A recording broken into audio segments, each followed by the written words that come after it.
সোনাই মাধবপালার ইতিহাস আমাদের সমৃদ্ধ ঐতিহ্য ও সংস্কৃতি বহন করে, যা বাংলা সাহিত্যে এবং লোক সংস্কৃতিতে বিশেষ স্থান অধিকার করে আছে।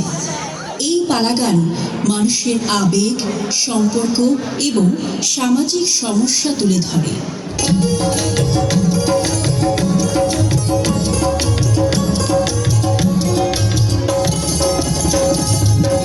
ও সোনাই সোনাই রে আকুল ডাকুল সুল, আকুল ডাকুল সুল, কোন কাননের ফুলে তুমি পরতা কানে দুল। সোনাই সোনাই রে যৌবনের নাম, যৌবনের নাম, কোন বাতাসে ভাইসা বেড়াও, কোন বাতাসে যাও। সোনাই সোনাই রে তুমি লো সুন্দরী, তুমি লো সুন্দরী, কোন নদীতে ভাসা কন্যা সোনার বাগরি। সোনাই সোনাই রে নদীর ধারে কেওয়া, নদীর ধারে কেওয়া, গঙ্গের জলেতে কাঁপে তোমার রঙের ছায়া। সোনাই সোনাই রে, সোনাই সোনাই রে, ও সোনাই সোনাই রে, সোনাই সোনাই রে, ও সোনাই সোনাই রে, সোনাই সোনাই রে।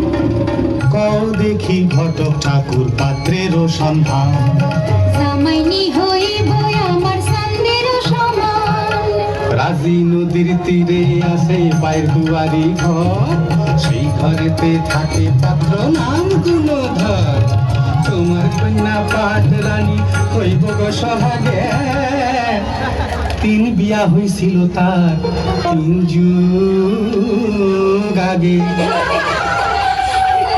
সোনার কার্তিক হইব জামাই যেমন চাঁদের ছটা, ফুলে শিলে বংশে ভালা জমিদারের বেটা।